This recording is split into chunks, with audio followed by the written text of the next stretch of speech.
Welcome back. इस video के अंदर हम देखेंगे कि हम रिएक्ट ऐप किस तरीके से जो है वो क्रिएट करते हैं। तो मैं उसके साथ अपने ब्राउजर के अंदर, तो सबसे पहले आपके पास जो है वो कुछ चीज़ें जो है वो लाजमी है।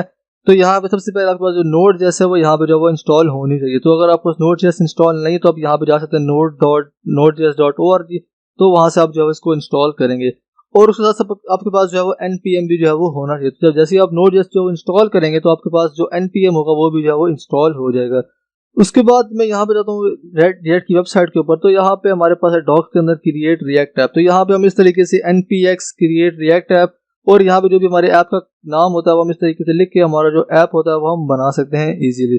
तो मैं जाता हूँ अपने टर्मिनल में, मैं यहाँ पे जो है वो ओपन करूँगा। मैं यहाँ पे विंडोज आर दबाऊंगा और मैं यहाँ पे लिखूंगा cmd और मेरा जो टर्मिनल है वो यहाँ पे जो है वो ओपन हो जाएगा। एंड देन उसके बाद यहाँ पे जो टर्मिनल है इसके अंदर मैं सबसे पहले अपने डेस्कटॉप के ऊपर जाऊंगा, क्योंकि मैं वहाँ पे फोल्डर जो बनाना चाहता हूँ तो मैं यहाँ पे डेस्कटॉप के ऊपर चला जाऊंगा। उसके बाद मैं यहाँ पे कर लेता हूँ mkdir और मुझे जो भी यहाँ पे बनाना है फोल्डर वो मैं यहाँ पे जो है वो बना लूंगा। तो मैं यहाँ पे कर लेता हूँ रिएक्ट कोर्स। एंड देन उसके बाद मैं यहाँ पे cd रिएक्ट कोर्स जो है वो कर लूंगा और इसके अंदर जो ऐप होगा वो हम यहाँ पे जो है वो बना लेंगे। तो मैं यहाँ पे कर लूंगा cd React course. And then इसके अंदर जो हमारा ऐप होगा वो हम इसके अंदर जो है वो बनाएंगे। तो उसमें सबसे पहले मैं यहाँ पे लिख लूंगा npx एंड देन उसके बाद यहाँ पे create React app and then create React app के बाद जो भी हमने ऐप का नाम रखना है वो हम यहाँ पे जो है वो लिख लेंगे। तो जो ऐप का नाम होगा वो हमेशा जो स्मॉलर अल्फाबेट होंगे उनके अंदर जो है हमें लिखना पड़ेगा और उसके अंदर कोई स्पेस वगैरह जो है वो नहीं होनी चाहिए। अगर हमें कोई दो अलग अलग नाम लिखते हैं तो उसके दरमियान में हम हाइफन जो है वो लगा सकते हैं। तो मैं यहाँ पे कर लेता हूँ माई ऐप, मैं यहाँ पे जो है वो इस तरीके से जो है वो लिख लूंगा। एंड देन मैं यहाँ पे इंटर दबाऊंगा तो यहाँ पे जो हमारा ऐप होगा वो यहाँ पे बनना जो है वो स्टार्ट हो जाएगा।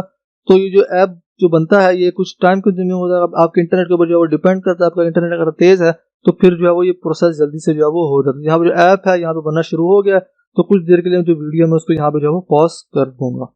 सो गाइस, यहाँ पे जो हमारा ऐप था वो यहाँ पे बन गया। तो यहाँ पे जब आपका ऐप बनेगा तो यहाँ पे लिखा हुआ आएगा हैप्पी हैकिंग। सो मुझे इस ऐप को जो अपने VS Studio कोड के अंदर जो ओपन करना, तो मैं यहाँ पे cd माई ऐप जो मेरा ऐप बना उसके अंदर चला जाऊंगा और मैं यहाँ पे कर लूंगा कोड डॉट, तो मेरा जो ऐप बना है वो VS कोड के अंदर जो है वो ओपन हो जाएगा। अगर आपने किसी और के अंदर जो ओपन करना है कोड एडिटर के अंदर, आप फोल्डर के अंदर जाके वहां से जो है वो ओपन कर सकते हैं। तो मैं यहाँ पे VS कोड के अंदर ओपन करना चाहता हूँ, मैं यहाँ पे लिखूंगा कोड डॉट, क्योंकि मैंने यहाँ पे इंस्टॉलेशन के अंदर जो है वो इसको पाथ में ऐड किया था। तो मैं यहाँ पे इंटर दबाऊंगा तो जो मेरा ऐप है वो यहाँ पे VS कोड के अंदर जो है वो यहाँ पे ओपन हो जाएगा।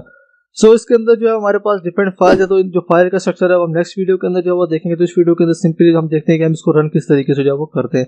तो मैं यहाँ पे जो VS कोड का टर्मिनल है इसको मैं यहाँ पे ओपन कर लेता हूँ। एंड देन उसके बाद यहाँ पे अगर हमें इस ऐप को रन करना है तो सिंपली हमें यहाँ पे क्या करना पड़ेगा, मैं यहाँ पे कर लेता हूँ npm start। अगर मैं यहाँ पे क्लिक करूँगा npm start तो मेरा जो ऐप होगा वो हमारे जो डिफॉल्ट ब्राउजर होगा उसके अंदर जो है वो ओपन हो जाएगा लोकल होस्ट 3000 के ऊपर।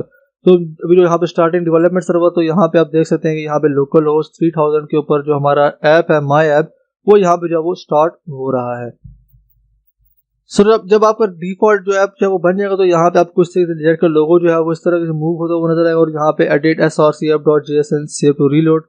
तो यहाँ पे उस तरीके से जो ऐप है वो हमारा सक्सेसफुली जो है वो बन गया है। तो नेक्स्ट वीडियो के अंदर जो हमारे फोल्डर स्ट्रक्चर है रिएक्ट का वो हम देखेंगे कि इसका जो फोल्डर स्ट्रक्चर होता है वो किस तरीके से जो है वो काम करता है, कौन सी फाइल किस पर्पज के लिए जो है वो यूज होती है। तो see you in the next video.